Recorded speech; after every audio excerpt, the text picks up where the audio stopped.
Ready? Okay, break. It's time for the High School Huddle. Your host, Jordan Hirsh, is getting set to break down all the action on the local gridirons in Bucks and Mercer Counties. Stats, conversation, inside analysis. It's all here on the High School Huddle, proudly brought to you by the Capital Health System and Anthony Petsis and Associates right now on WBCB 1490 AM and 107.3 FM. Welcome back into another edition, the third ever installment of the High School Huddle. I am your host, Jordan Hirsh, right here on WBCB1490.com and on our YouTube page, WBCB Sports, exclusively this week. Phillies and Brewers going on right now in Game 3 of that three-game set up in Milwaukee. That is why we are not on the air on WBCB 1490 AM 107.3 FM, but do not fret, we will be back on air next week. So right now, just on the website, just on YouTube, for those of you listening to the show this week. But again, another beautiful afternoon here in Lower Bucks County, and another afternoon in which we've got a lot to get to. Very busy week across Bucks and Mercer County this week. Lots of big games on the high school football slate. We're going to be talking Neshaminy. They're taking on Cheltenham in their home opener this week, coming in 2-0 in their first game at Heartbreak Ridge. And then Pennsbury in desperate need of a win after a difficult 14-7 loss against Quakertown last week, starting the season 0-2 for the first time since 2021, their winless season. We're going to be talking to the color commentator for Pennsbury High School football on the WBCB Sports Network, Gus Barber, coming up in just a little bit. You're not going to want to miss any of that conversation during this show. And then in the second half of the show, we're going back over to New Jersey once again, and I really want to highlight what I believe is going to be the game of the week between 0-1 Hopewell Valley and 1-0 Robbinsville, two teams that had fantastic offensive showings in their Week 0 games, two teams that went to overtime. How about that in their Week 0 games? Hopewell Valley lost to Montgomery. Robbinsville, their offense put up some monster numbers. Junior quarterback Gavin Yablonowitz, you're going to want to hear some of the stats that he put up in that stat sheet in their 41-34 overtime win against South Brunswick. We're going to be getting to that in just a little bit as well. And then coming up in the final segment, continuing with the Robbinsville-Hopewell Valley trend, going to be talking to Robbinsville Ravens head coach Andrew Patterson. He's going to give some great answers, going to talk to him a little bit about the South Brunswick game last week, preview the Hopewell Valley game that's going to be going on tomorrow at 7 o'clock right over there in Robbinsville, home game for those Ravens. But first and foremost, like we do every show, got to start right here in Bucks County. And let's start with those red-hot Neshaminy Skins, now 2-0 in the Nick Felis era at Heartbreak Ridge. Neshaminy crushed, and I mean crushed, Council Rock North last week, 41-0. Myself, Nick Gallagher, we were on the call for that good old-fashioned beatdown. And how about this? The Skins now, through their first two games, they're outscoring opponents 71-0. They haven't allowed a single point through their first two games. And they played about as perfect of a Week 2 game as you could have last week. It started out a little rocky. Carter Klee, their running back, fumbled on the opening drive. It was his first touch of the game. But then after that, they were pretty much flawless. The Skins put up 470 total yards of offense. They now have 907 total yards through their first two games, over 450 yards per game. Numbers almost unheard of early in a season, especially with a new head coach. In that game against the Indians last week, quarterback Michael Eckert, he was dropping dime after dime after dime. The Skins used their run game early. Carter Klee, after that first touch fumble, he ended up finishing the first half with over 100 yards on the ground. Michael Eckert had no problem dropping back and launching deep ball after deep ball. Klee ended up finishing with 17 carries for 130 yards and a touchdown. Michael Eckert, back-to-back weeks now in which he's only had 3 incompletions. He went 11 for 14, 233 yards. That's 27 yards per completion. 4 touchdowns, also carried the ball 5 times for 50 yards. Brock Williams, I heard Nick Felis talking in their post-game huddle that these teams always do, called him Brock Big Play Williams, and the reason for that was because he had 3 total touchdowns, 4 catches, 83 yards, 2 touchdowns through the air, carried the ball 2 times for 16 yards, had a touchdown on the ground as well. A guy that Coach Felix coming into this season very high on, very versatile, could play a lot of wide receiver and could also handle the ball in the running game as well. We've seen him more used as a wide receiver in the early portions of this season, but Brock Williams getting that TD mixed in the run game after he did so quite often last year had to feel really good for him. The Sassano brothers balled out once again. Nick Sassano, 3 catches, 52 yards and a touchdown, had the first touchdown of the game last week. And then his brother Mike Sassano, 2 catches, 44 yards. He had a touchdown, and oh yeah, on defense, mixed in a couple of picks as well. And how about Bobby Lagler? He had just 1 catch again last week after doing so in the first game of the season against Emmaus. But in his 2 games this season, he's only caught the ball twice, but he's got 105 total yards. Both of those catches going for 45-plus yards, really turning into Neshaminy's main deep threat. On defense, the defensive line did a marvelous job. They contained Council Rock North running back Eric Ratkavicius, who it was pretty clear the Indians' only chance would be to get him going and sustain long drives that ate up the clock. Skins did a marvelous job making sure that that did not happen at all. In total, the Skins, they had 13 tackles for loss, 3 each by Owen Schwartz and Corey Kenoy-Webb, who's really jumped onto the scene this season, filled in very nicely for defensive end Lucas Stewart, who was out with an injury last week. Those 2 guys, Schwartz and Kenoy-Webb, they combined for 4 of Neshaminy's 5 sacks as well. Really was an incredible showing. Like I mentioned, all without the contributions of Lucas Stewart. He was out with that injury.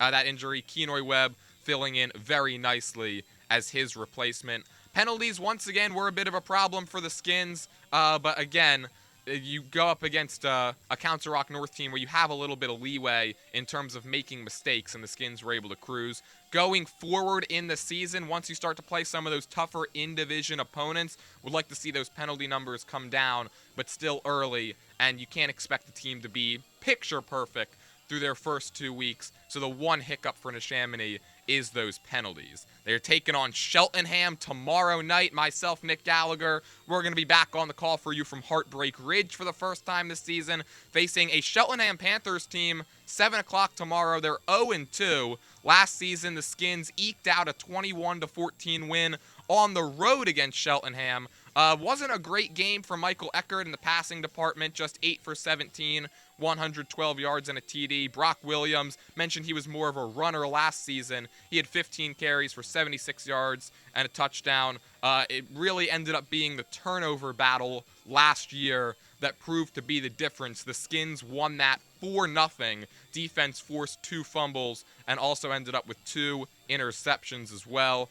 And then if you take a look at the scouting report of the Panthers, they were 3-7 last season, and this year they've begun 0-2. Had a tough 35-24 loss at Wilson in Week 1. Came back last week, had a bit of a closer game in their home opener against Central Bucks East. Ended up falling 17-14.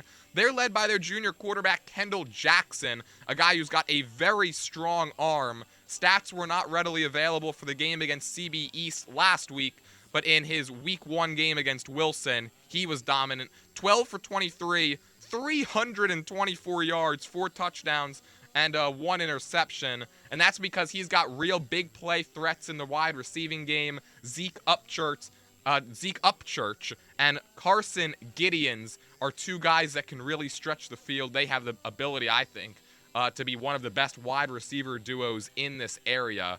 So for Neshaminy, I would honestly say just expect more of the same. I don't think Eckert's going to have that much trouble dropping back. He's going to have opportunities to air the ball out, and I think Carter Klee, he's going to be heavily utilized in the run game once again.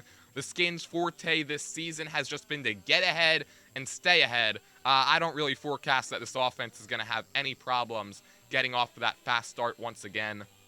And then on defense, the secondary, they've got to be ready. Brock Williams and Nick Sassano, they must be on their A game on the outside going up against those 2 wide receivers that I mentioned, Zeke Upchurch and Carson Gideons.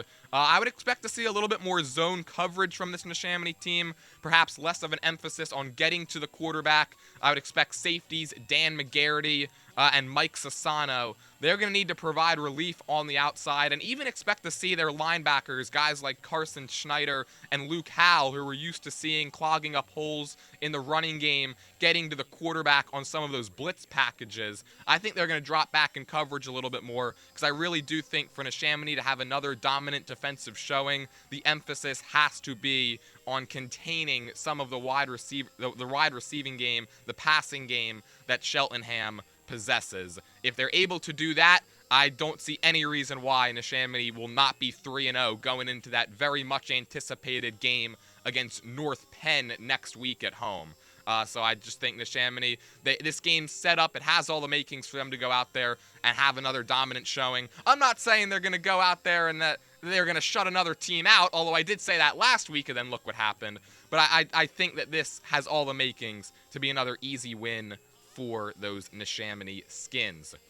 All right, now we got to transition from a team that's 2-0 to a team that unfortunately has started 0-2, and that's those Pennsbury Falcons. Lost 14-7 in a game last week that I think a lot of people expected them to win at home against Quakertown, off to their first 0-2 start since their winless season back in 2021 where they went 0-11. And honestly, while Pennsbury's defense, they've been stout through the first 2 weeks, the offense is lagging behind significantly. And we didn't really expect Pennsbury's offense to light the world on fire this season, but when your defense is playing as well as it has, the offense has to be able to step up enough to be able to supplement it. We haven't quite really seen Jordan Brenzinger, their star running back, break out just yet. He's someone the Falcons are relying on, quite honestly, to carry the load offensively this year. Quarterback Jack Arndt, he started the first couple of games. Perhaps the only way for him to get unlocked, at least the way that I see it, the way that the Falcons' offense is designed, is for Brenzinger to be that fearsome rushing threat that everybody in Bucks County expected him to be. Is if he's able to make that leap and have that breakout game, that's going to open up the passing game a little bit. But Jack Arndt, I think he's kind of just he really has struggled, and a lot of that has been because the running game hasn't been quite where people expected it through the first 2 weeks of the season. But Pennsbury, they've got a chance for their first win. They're going on the road for the first time tomorrow. They're taking on Council Rock South, the Golden Hawks, looking for their first victory. That game goes live 7 o'clock. Pregame gets you started right around 6:45 on WBCB. Chris Ermer, Gus Barber, Ben Goldstein on the call for that, as they have been and will be all season long. Pennsbury, they got a good win against the Golden Hawks last year. 23-15 W. They allowed only 47 yards on the ground, and then they held then sophomore quarterback, now junior quarterback, Marley Emerson to just 10 for 21 for 155 yards. Taking a look at the Golden Hawks scouting report, this appears to be a much improved CR South team this season. They hammered Frankfort 50-8 in their season opener, and then they nearly defeated North Penn, a team that a lot of people think will be at or near the top of the SOL National Division when all is said and done at the end of October.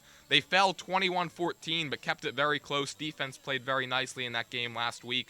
And in fact, the Golden Hawks, they were driving in the final minute of that game as well. They just could not get it past the North Penn 29-yard line after a pair of sacks that went on to end that game. So for Pennsbury, this has to be the game they get their rushing offense going. On my first show, I talked about how key it was for the Falcons to get off to a fast start with a very tough middle portion of the schedule. And while it is early, Pennsbury's next 5 games are against teams with a current combined record of 7-3, including next week they're taking on currently undefeated the Penridge Rams. 3 of the next 4 games are against teams that are currently undefeated. So this is a big one for Pennsbury. They cannot, and I mean cannot, start out this year 0-3 if they want to get to where a lot of people expected them to be, and that was at least an above 500 record this season. Pennsbury and CB South, a little surprisingly, in fact, they're the only 2 teams in the National Division still in search of their first win. And the Falcons, they have to find it tomorrow if they want to be able to stay afloat in what's a very tough Suburban 1 League National Division.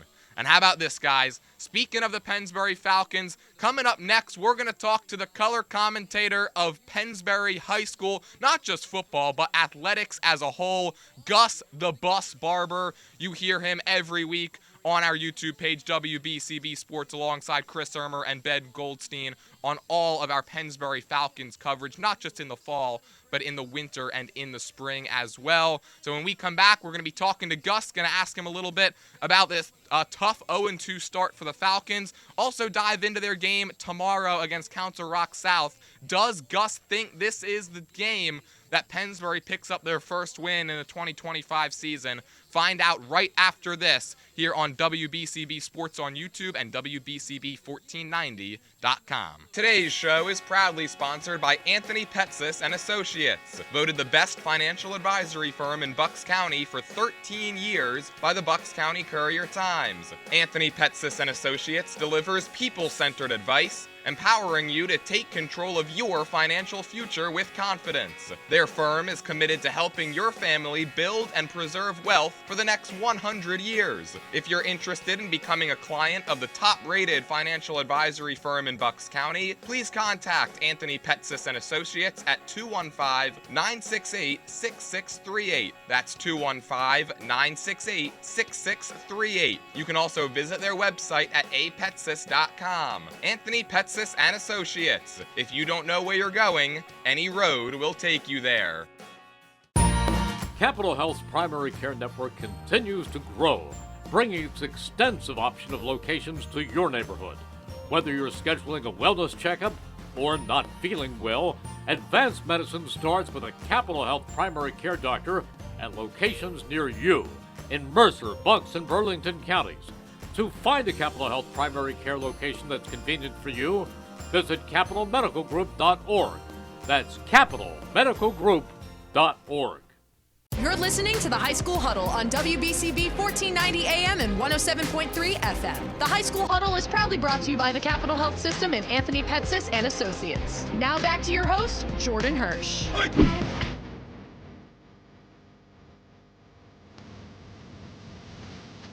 Welcome on back into the High School Huddle. I am your host, Jordan Hirsch, right here on WBCB Sports and online, WBCB1490.com. And on the line with me, I've got Pennsbury High School football color commentator, Gus Barber. Gus, how you doing today? Doing great, Jordan. Doing great. Great to be able to be on your show and get to talk Pennsbury football. Oh, yeah, I appreciate you coming on. And just real quick first, I got to ask you, Pennsbury starting out 0-2, couple of close losses, now facing Council Rock South tomorrow. What's been your biggest takeaway for the Falcons through the first 2 weeks of the season? Yeah, just inconsistency. You see from the one game to the next, they have one game where they look great, and then they come in the next game, they don't look good at all. So I just need to see a little bit more consistency from this team, offensively more so than defensively. The defenses look good, but yeah, just more consistency overall. And while it hasn't been a bad start by any stretch for Jordan Brenzinger, he was billed as the guy who could put this team on his back. And I think it's safe to say we haven't quite seen that as of yet. So first of all, do you expect Brenzinger to really get going this week against Council Rock South? And then what has to happen for him to have that breakout game?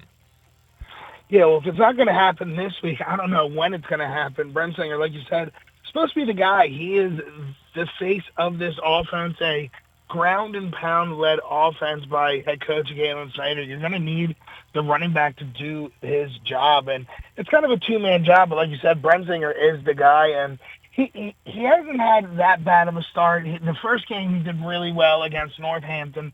Last week, not so much. So what I need to see from offense in general, just to get him going, is the offensive line. It's got to be able to make some holes. Obviously, in the first game, they were able to do that against a Concrete Kids defense that was a pretty good defense, able to generate holes, able to generate first downs, and really get the ball moving.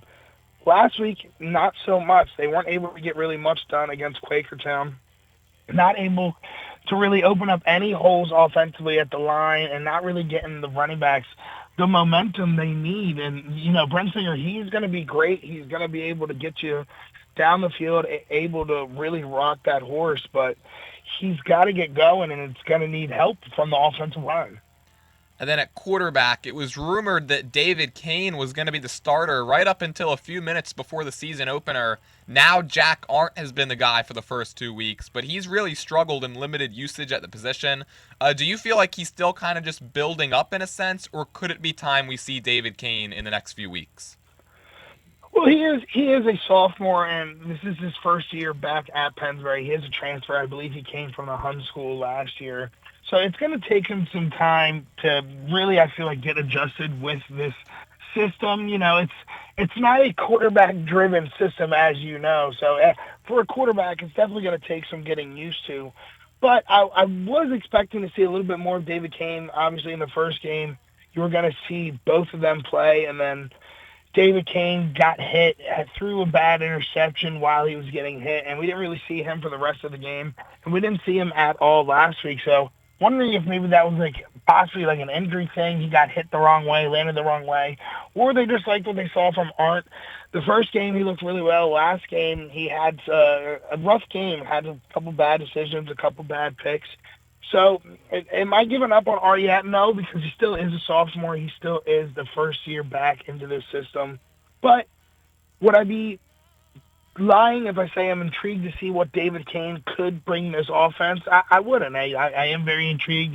He's been in this offense for a couple years now.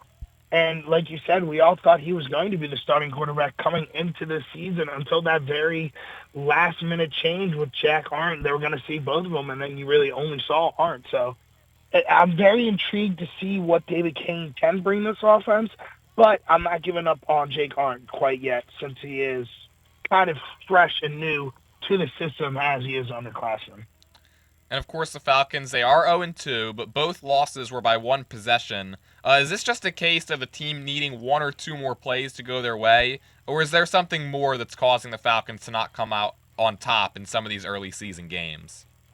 Well, definitely for the first game, you could say, just one play here and there could really swing that game. They went into that game against Northampton, going into halftime up 14-0, and then Northampton came out of that half and scored 21 unanswered points. And Pennsbury had a shot to the very end to tie that game or even win that game with them being only down 20-14 and Pennsbury having a really good kicker in Angelo Pereira. But not the case last week against Quakertown. That game it felt like it was Quakertown's from the get-go. They were able to do whatever they wanted offensively. Pennsbury wasn't able to get anything done themselves offensively. And it just overall, even though it was a one-possession game, that one touchdown from Pennsbury came off a block punt towards the end of the game. So offensively, it didn't feel like it was even close of a game or they were even in contention against Quakertown. So it's a tale of two games, First week, they were in it the whole way. They looked good. They looked like they were going to be able to win that game. And then last week, they just not looked great. They didn't look great at all. And so defensively, right, Pennsbury, they've been very stout through the first two games. Who are some players that have impressed you the most on that side of the ball? Well, yeah, you would have to start to look at the linebacker core, just really the lead defense unit of this team, one of the anchors of the whole team, not just the defense. And you look at certain guys like Henry Garlitz, you look at Luke Bagley have been the two guys that have had that veteran experience, has played games at this level and on this Pennsbury Falcon teams for many of years, and they have really led that team. And they look at some other guys like Jacob Parada and some of those other secondary guys you wouldn't think so much of, but they are really, really committed and really able to swarm the ball and really get after the quarterback. You look at another guy like Jacob Depew, Justin LaRue, Madison. These are just a couple of these guys at the linebacker and secondary position that have really been making a difference for this Pennsbury defense and really holding it down. And then you look at some other guys like Garland Dockery, who had a really good first game against Northampton in the secondary, having some batted balls down and really locking on to the receivers. And last season, right, you were on the call for the Falcons' 23-15 win against Council Rock South. What are some things that you remember from that game that you feel could play to Pennsbury's advantage tomorrow night? It was kind of a similar thing that happened this week. I don't think they really got to a great start last season. They lost to Northampton. I forget who they played week 2. I believe they won week 2. but they really needed a bounce-back win and just a good performance overall. They needed a good-looking win. And in that Counter Rock game last year, offensively, they were just able to do whatever they wanted on the ground, and it was a big game from Jordan Brensinger. So we talked about him. He's supposed to be the guy. We haven't seen much from him. This could be a real good game for Brensinger to have his showing out party, or who even knows? Maybe we see a better game from Jack Arndt. Maybe we see David Kane in the quarterback position and doing some well. We see, David Kane just maybe do some things. But it's interesting. I think what I saw last year is a team that needed to win that game that came in and handily won it, and I think that's what we're possibly going to see tomorrow. And then I talked about it in the last segment. After this week, the Falcons, they face a really tough schedule. 3 of their next 4 games after tomorrow are against teams that are currently undefeated. So just how big is it for Pennsbury to pick up their first win tomorrow? I think it's huge. I think it's massive. Obviously, like you said, they're all undefeated, but you got to look at this stretch of good opponents. 3 games against CV East, West, and South. All 3 are going to be on the road back to back to back. So that's going to be a lot of traveling. Those are all tough teams, like you said. So I think it's going to be huge for them to be able to create some momentum, get this win, to be able to go into that stretch and maybe help themselves out with momentum, just how they feel internally. Because even though they lost the first game, you would have to think they felt good about their performance, felt good about them personally, and maybe kept them a little overstatured and overthought of themselves into that second game against Quakertown. So I think it's going to be huge for them to be able to get their swagger back and be able to get some momentum going into that big stretch with a lot of hard road games. And then what is one thing then that you would like to see Pennsbury do more of in this Week 3 matchup as compared to their first 2 games of the year? Just be a little bit more aggressive on the trenches, just the offensive line and defensive line, like you said. In the first game, Northampton, they were able to create things offensively. They were able to get Brensinger going. They were able to get first downs, but defensively, they were having a decent performance. Wasn't able to get much pressure at the defensive line. And then last week against Quakertown, offensively, they weren't able to generate anything. And then defensively, they were getting no pressure at all. They weren't able to stop the ball carriers at the line of scrimmage or even get them in the backfield. So if I need to see anything from this team moving forward, it's a little bit more toughness, generate a little bit more in the trenches for this team to be more successful going forward. And then, Gus, finally, on a more personal note, this is your first ever appearance on the High School Huddle. So for people that don't know, you don't just call PHS football, but basketball, baseball, softball as well at the school you graduated from. How cool is it just for you personally to get to cover all these teams at your alma mater? Oh, it's massive. To come back to see a lot of the same familiar faces that were there when I was at the school, and I'll be honest, it's a pleasure to go to the school, go to these games where they're right around the corner from my house, still live in the area, so able to go right around the corner is massive. But yeah, just be able to go back and, root for a team that us at WBCB cover, but just another team that has a special place in my heart, because I did go there. I was able to be a Pennsbury Falcon and still get to represent the orange and black. It's really cool, and, to see some of the people that gave me the inspiration to come in this field, like Mr. Dan Mahoney and Mr. Harry Stymus, still in the press box doing the football games. They're the reason I got in this field, because, going into the video production, doing the Pennsbury channel, doing all those things, and seeing some people that I went to school with now working there, like security or a teacher, the defensive coordinator, Luke Snyder, I went to school with him. He is my age, went to school with him for a while, so cool to see him now be a coach at the alma mater. So yeah, it's great to be able to do these games, but it's even cooler to do it, like you said, at my alma mater, at my old high school, and get just to be able to root for the Falcons just another way. Oh, and Gus, I must say you do a fantastic job, not just covering Pennsbury High School football, but all the athletics as well. Thank you so much for taking some time here today, and have fun on the call tomorrow. Pennsbury against Council Rock South, that you can find on WBCB Sports over on our YouTube page. Pre-game 6:30 and kickoff at 7 o'clock. Gus, thank you so much. Absolutely, Jordan, anytime. Well, there you have it. That was Pennsbury High School football color commentator Gus Barber providing his insight as the Falcons go for their first win of the season, taking on Council Rock South on WBCB Sports tomorrow at 7 o'clock. All right, now, when we come back, we're going to travel over to the other side of the Delaware River, talk some Mercer County High School football, specifically Robbinsville and Hopewell Valley in the game of the week. You do not want to miss any of that when we come back here on the High School Huddle. Capital Health's primary care network continues to grow, bringing its extensive option of locations to your neighborhood. Whether you're scheduling a wellness checkup or not feeling well, advanced medicine starts with a Capital Health primary care doctor at locations near you in Mercer, Bucks, and Burlington counties.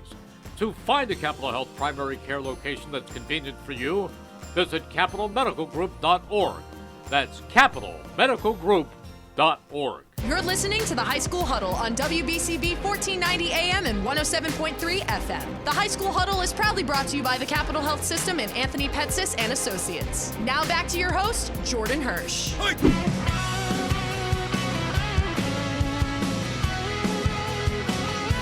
Welcome back to the High School Huddle. I am your host, Jordan Hirsh. Want to give a big shout out and an even bigger thank you to Pennsbury High School football color commentator Gus Barber for joining me in that last segment, providing all of his great, valuable insight into the Pennsbury Falcons as they go for their first win of the season tomorrow on the road against Council Rock South. Want to give a quick reminder, we are currently airing exclusively on WBCB Sports on YouTube and on our website, WBCB1490.com. The reason that we are not on the air on WBCB 1490 AM, 107.3 FM is because we are currently covering Phillies and Brewers in Game 3 of that series, and we will be back on the air next week on September 11th for that next show. But for right now, we got to switch gears and we got to transition from Bucks County over to Mercer County. I'm calling it right now. It's the game of the week over in, I don't even think just Mercer County, but in the West Jersey Football League as a whole. And typically when you talk about the WJFL and games of the week, you're thinking about teams from down south, Burlington County teams. Not this week. It's coming to you right here in Mercer County, in Robbinsville, to be specific. This game between Hopewell Valley and Robbinsville, the Bulldogs and the Ravens. Hopewell Valley looking for their first win. They're 0-1. Robbinsville's 1-0. Both of these teams played overtime games week 0. Hopewell Valley, let's start with the Bulldogs first, all right? They had a real tough loss, 35-28 week 0 against Montgomery, a team that went just 1-9 last season. Myself, Rich Fisher, we talked about it last week on our Friday show, our prediction show, Friday Night Hype, and we thought that even despite a new quarterback at the helm in Grayson Vlasic, a lot of new starters, both at wide receiver especially, and then on the defensive side of the ball for the Bulldogs, we thought that this was going to be a game that, quite honestly, Hopewell Valley was just going to cruise through, and that really was not the case. A lot of lead changes in this one, ended up falling behind 14-0 early in the third quarter. It was a real tough first half. I think the Grayson Vlasic and that offense, they were really just getting those first game jitters out of the way because they settled in real nicely in the second half. Specifically in the third quarter, they turned a 14-0 deficit into a 20-14 lead. Jude Berman had a touchdown on both sides of the ball. He had a 9-yard receiving touchdown that got Hopewell Valley on the board. Followed that up with a 45-yard pick six before Lucas Hemmer. We're going to talk about him in just a little bit. He took it in from 2 yards out to give the Bulldogs a 20-14 lead. Ended up falling back behind 21-20, but immediately took a 28-21 advantage. Jude Berman, his third touchdown of the game, 7-yard passing TD from Grayson Vlasic. And it looked like Hopewell Valley was going to be good. However, they just needed one or maybe two more defensive stops. However, on the ensuing kickoff, Jaceria Walcott from Montgomery, 78-yard kick return for a touchdown. That ended up tying the game up at 28. Montgomery, they got the ball first in the extra session and scored real quickly on a 25-yard passing TD. Went up 35-28. Hopewell Valley could not punch it in on their possession in overtime, and so they fall 35-28 against a team last season that finished 1-9. Talking about some stats from that game, Vlasic in his first start as quarterback, 12 for 28, 100 yards, and 2 touchdowns. But really, his story came on the ground. Carried the ball 13 times for 139 yards. Once he got his legs involved, he became a lot more comfortable in that game. And speaking of guys using their legs, Lucas Hemmer, I mentioned we were going to talk about him. That's because 23 carries, 106 yards, also got mixed in the receiving game as well with 3 catches for 49 yards. And then Jude Berman, 3 catches, 20 yards, 2 touchdowns on offense. Also added in 9 carries for 29 yards. And then on defense, like I mentioned, he had that 1 pick 6. Ended up finishing with 2 total interceptions. A guy that head coach Dave Caldwell very, very high on. Expected to be a leader on both the offensive and defensive sides of the ball. So Jude Berman checks that first box in week 0. And quite honestly, if you look at the box score of this game, it's really tough to believe that Hopewell Valley actually lost. They won the turnover battle 3-1, which oftentimes that's a very telling sign as to whether or not you're going to win the game, especially if you win the turnover battle by more than 1. They ended up winning it by 2, 3-1. They outgained Montgomery. How about this? 374-239. Like I mentioned, though, that big blow, oftentimes you could play a really good game on offense, you could play a really good game on defense, but if your special teams is lackluster, that could be a major problem. They ended up allowing that 78-yard kick return for a touchdown to tie the game. They also had a missed PAT back at the end of the third quarter on that Lucas Hemmer touchdown. Ended up going on top 20-14 right there. You wonder really what could have been different, what could have changed if just one of those 2 special teams miscues ended up going the way of the Bulldogs. But they're going to be looking for their first win, and they're facing a much improved Robbinsville team. Last week on the show, I talked about 3 Mercer County teams in the WJFL that I thought could be big surprises, and for whatever reason, I decided to leave Robbinsville, the Ravens, off that list. And they went out there and they said, Jordan, you know what? Screw you for leaving us off that list, because we're going to go out there and hang 41 on South Brunswick. They beat them 41-34 in overtime last week. They got revenge for a 30-13 loss that opened their season last year back in 2024. And Gavin Yablonowitz, man, he was the guy last week. He was slinging the ball all over the field, and while it is only 1 game, he really did look like he could be among some of the best quarterbacks in Mercer County. And oh yeah, he's just a junior as well. Yablonowitz last week, 27 of 35, 383 yards and 5 touchdowns to 0 interceptions. That was one of the big bugaboos for him last season. He had over 1,700 yards through the air, 14 touchdowns, but threw 15 picks. And in my conversation with their head coach, Andrew Patterson, who, oh, by the way, is going to join me next segment to help preview this game between Hopewell Valley and Robbinsville, he mentioned that he thinks that those turnover numbers are going to come down this year because Yablonowitz is going to be a lot more comfortable in this offense, and so far so good through 1 game. Like I said, all those stats, right, they were all career highs. Career high in completions, 27. In attempts, 35. In passing yards, 383. Just his second ever 300-yard game. Also did so in a win last year against West Windsor Plainsboro United. And those 5 TDs, you guessed it, a career high for Yablonowitz as well. Ricky Bender, a guy that Coach Patterson very high on, he had a monster game. 9 catches, 127 yards, and 2 touchdowns. Also mix it up defensively as well. Will Raftery had 4 catches for 78 yards. Ryder Horan, 5 for 55 and a TD.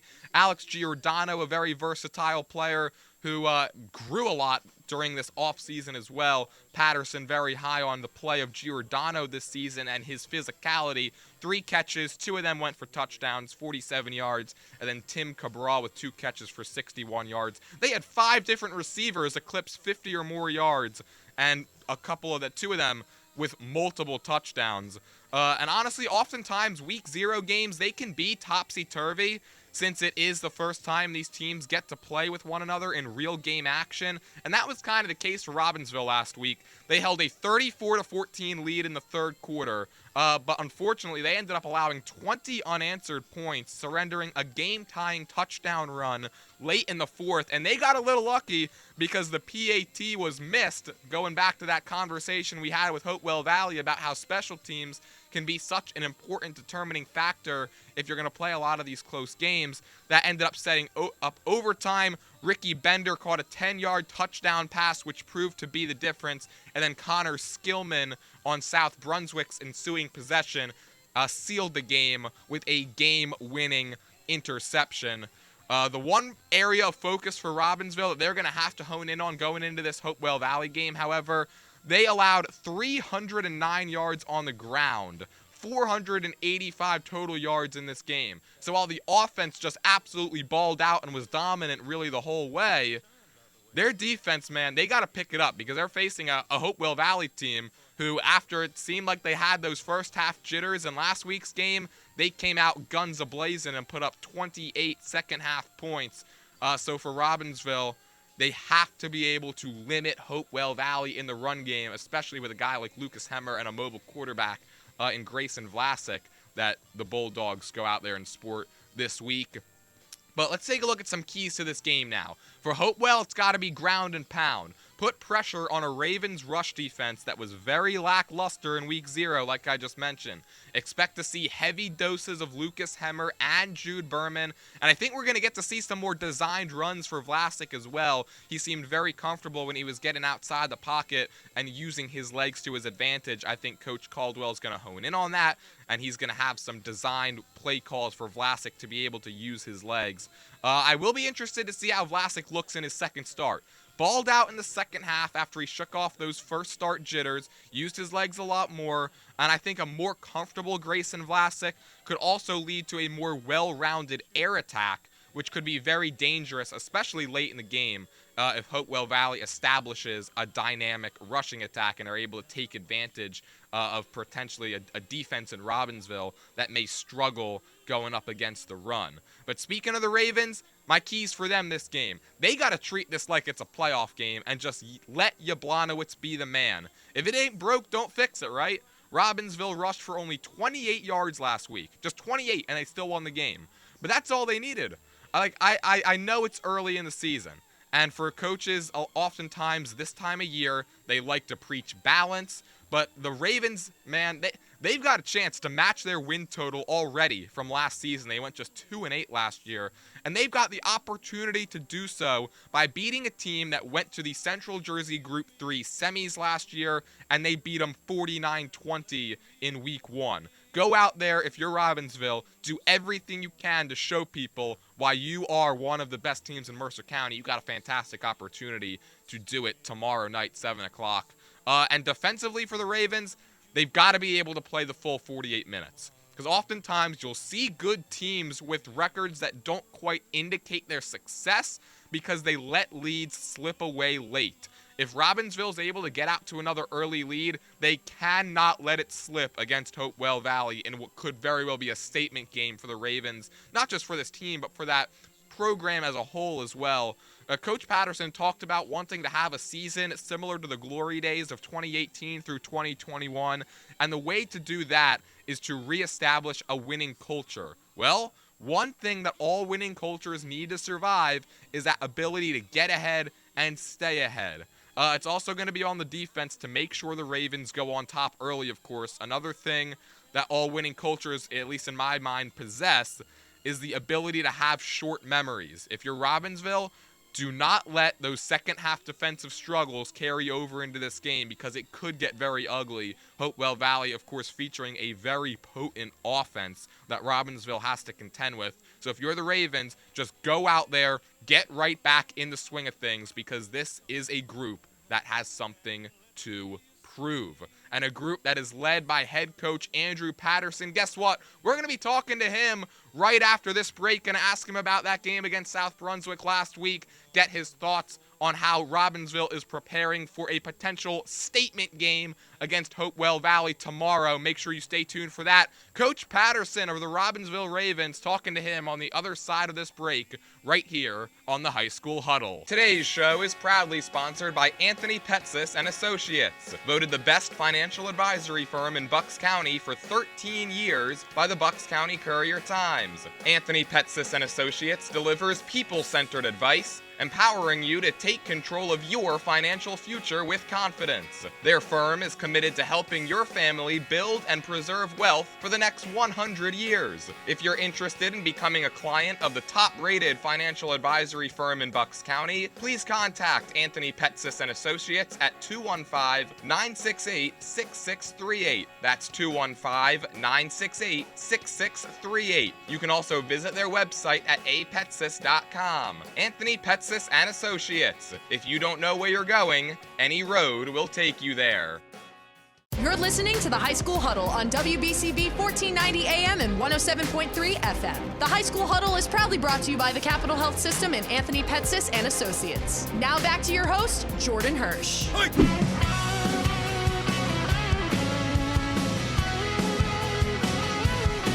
Welcome back to the High School Huddle. My name's Jordan Hirsh.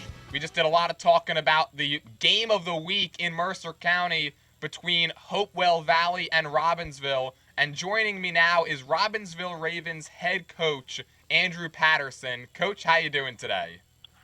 Hey, Jordan. Nice to talk to you. Doing great. Well, you guys coming off of that big overtime win against South Brunswick last week, 41-34. And first and foremost, I got to ask you about Gavin Yablonowitz. What a game. 27 of 35, 383 yards, 5 touchdowns. Before the season, you told me you thought he might be the best quarterback you've ever had. What impressed you the most about his performance last week? Well, last week, first game out of his second year as our starter. His poise, his confidence, his just control of the entire game and all the players on the offensive side of the ball is leaps and bounds ahead of where it was at this point last year. Week one last year, Gavin was a sophomore, first-time starter, and what we consider a pretty complex offense. And this year, after taking some lumps last year, even though he still had some impressive stats last year as far as throwing the ball, he came out last Friday, and you could just tell the entire game slowed down for him. He's helping guys on the field, getting them in the right spot, getting us out of the huddle quick, and just went through all his reads pretty seamlessly throughout the course of the night, and the stats, ended up reflecting that. And, Coach, another guy I know you were high on was Ricky Bender, and he goes out there and he puts up 127 yards, 2 touchdowns in the receiving game, adds an interception and 8 tackles on defense. How big is he going to be for your team moving forward? Oh, Ricky's phenomenal. He's a phenomenal athlete. He's a multi-sport athlete here at the high school. Funny part about his performance last week was last Friday night at South Brunswick was the first time he ever played a receiver for us. He's a junior. He's been exclusively a defender for us at corner. He started for us as a freshman at cornerback, played defensive backfield the last 2 years, and this year with the departure of some of our graduates, said, "Hey, Ricky, you got to step up." Learned a couple different receiver spots so he can play for us on the inside, on the outside, a slot, or a single guy backside in a formation. And he came out like he owned the spot he played in. If you were watching the game as a spectator, you wouldn't have been able to tell it's his first time starting at receiver. So, he's somebody we have to rely on both sides of the ball, going forward. Obviously, we've seen what he could do as a defensive back the last 2 years, which he played a great game on defense for us on Friday night, too. And now we know he's an offensive weapon as well. So he's definitely someone that teams going to have to account for on both sides of the ball. And, of course, that game last week, it could have easily gone the other way on you after your team let a 20-point third-quarter lead slip away.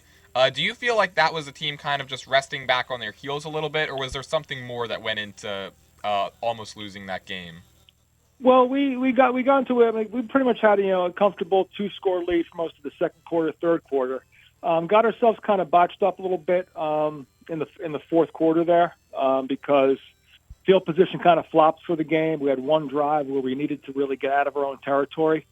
And it was one of the only drives all night we couldn't, get a first down. So we had a punt. They ended up getting very good field position. South Brunswick did.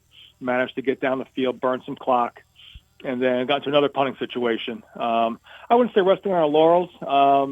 Tried to kind of establish a little more of a run game, up 2 scores, and South Brunswick kind of keyed on that and stopped that for us, even though most of the night, running our RPO offense. We had a lot of our run game was fully blocked up inside. Just the quarterback went through his reads and decided the pass was the better option. But we definitely have to kind of, get that a little more sound when we're in a do or die situation. We need to get 2, 3 first downs, get out of our own territory, at least maybe flop the field position, which we really couldn't do. Thank goodness we ended up blocking an extra point on a bobble snap to keep them from taking the lead with a minute left. And then turning the attention to your game this week against Hopewell Valley, it's been talked up as the game of the week here in Mercer County, and I know it's only week 1, but how important would a win in this game be to your program? A chance to go 2-0 and then beat a team that won 10 games last season. Well, so we take each week to week, whether it's the game of the week, the game of the century, not the game of the week, you're always going to try to put together the best game plan and personnel packages to win it.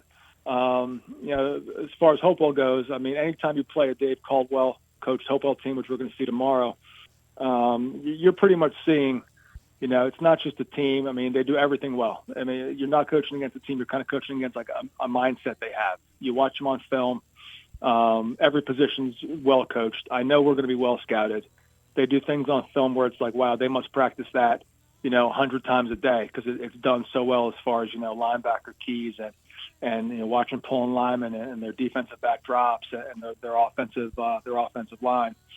So, we're approaching it like any other game, but, from the coaching perspective, we know that, Coach Caldwell's going to have every stone is going to be, no stone's going to be unturned as far as him knowing what we're going to probably try to do against him on both sides of the ball. So, I'm expecting a good matchup. Like I said, I think that they have the best coaching staff over up there in Hopewell, in Mercer County, either public or private school. And we're going to have to put, our best people in the best positions as a staff on our side of the ball to stay in that game. So, it's a good matchup. I've known Dave for quite a long time, probably going back almost 15 years now. So nothing but respect for him on that side of on his sideline. But it should be a good game, I think. Yeah, and going off of that, as you guys prepare for a team in Hopewell Valley, they've got a pretty different core as compared to last season. What are some of the things you guys have been working on in practice this week to prepare for this game? Well, like I said, we've got multiple things that we do on both sides of the ball. Like I said, they're going to have us well scouted, probably going back a couple seasons. But we tried a couple things last year. Some worked, some didn't. In a 29-point loss, we kind of kept it tight early on. But definitely, I think we need to work on offensively is establishing more of a regular run game, even if it's in that run pass option offense, where we can say, we can have a couple of pass plays off this, but if we hand it off, we have to keep some of their defenders more honest, which we didn't do last Friday night. Defensively, we've got to stop the downhill run. South Brunswick broke a couple of big ones against us. We kind of tightened it up with a couple of adjustments later in the fourth quarter. It kind of forced them to put the ball in the air. So hopefully we can get to a similar situation against Hopewell where, we take away some of their go-to ground game that they do so well. Yeah, and then while a game like last week, it might be tough to replicate for Jablonowitz, is he still going to be the main focus of your offensive attack this week? Or you had mentioned the running game there a little bit. Do you want that to be utilized a bit more this week as well? Well, the thing with Gavin, like I said, at no point last week did we go into the game saying we were going to try to showcase the quarterback. It's just the way our offense works. Quarterback's going to come out to the line. Gavin's going to see what the defense gives him based on a couple things that we did in practice. He's going to have a couple of different reads, some options to look at. That's why I like to get out of the huddle early. Last week's game could have easily been, 150-yard rushing game for number 20, Will, our running back. Like I said, just as Gavin goes through his reads, he knows what run we usually have blocked. Like 80% of our, plays have a run or pass option attached to it. And Gavin just made a decision where he saw some loose coverages and saw some things that he can get off. So, obviously we'd like to be a little more balanced, but we kind of run an offense where we take what the defense is going to give us. And anybody that we play probably knows that if they scout us, because you could watch our film. You'll see the quarterback hitting, quick game, short routes, but you'll see linemen pulling, and you'll have an entire run scheme blocked inside. And we're kind of reading, depends on who we're playing and what down distance it is and what the defense is lined up in. Whatever the quarterback sees is what he's going to go to. Usually there's 2 pass options and a run option off every play. So, if he passes 15 straight times, there was probably 13 of those 15 passes could have been run plays if he reads the defense correctly. And you guys fell to Hopewell Valley 49-20 last season. Of course, it's a very looking team this year. But for your squad, it's a lot of the same guys. What are some things you learned from your meeting with them last season that you feel could play to your advantage tomorrow night? I think last year the experience level was a big difference in the game. Like I said, they've got, they're a little deeper in numbers. Their depth chart's a bit deeper. They had a couple, a chunk of their guys were a little bigger, stronger, faster than we were. But last year we came into the game with significant inexperience on both sides of the ball. We were starting loads of new guys. Had 4 of my 5 linemen were brand new starters. Our quarterback was a second game. It was a second varsity football game. Had a couple of receivers on the field, D-backs that were, in their second game ever. I think game started out. It was a game last year for about almost 2 quarters, quarter and a half. I just think they've got limit mistakes. I think last year, if my memory serves me correctly, we were up 13-7 and we threw a pick 6. I had another interception just on some bad decisions from the quarterback spot, which I think Gavin's a very different offensive player now, just kind of learning the system, being in it so many games now. And last year, like I said, they did a good job running the ball against us. They had a couple of nice passes, but they established a solid, consistent downhill run against us that just kind of wore us down. So we could kind of eliminate those 2 things, get the mental mistakes out. Don't just give up the ball to a very, very, very good football team to give them, a free score and then good field position. Those would be the things I think that, we need to clean up in the second matchup. And then for you guys to be able to pull out a win tomorrow night and advance to 2-0, what is one thing in your mind that absolutely has to happen in this game? I think we have to play mistake-free football. Like I said, we're going against a team that is going to be able to have fresh legs in the game. I've been just looking at their sideline versus our sideline on film. They've got 30 more kids in that program. So we've got to play kind of play our game where we possess the ball. We can determine how fast that clock ticks down, and we just cannot give them cheap opportunities to score, because if we give them the ball on a short field, they're gonna try go over the top, put that ball in. So that's what I would say about that. Awesome. Well, Coach, thank you so much for taking some time. That's all I've got for you today, and good luck tomorrow night against Hopewell Valley.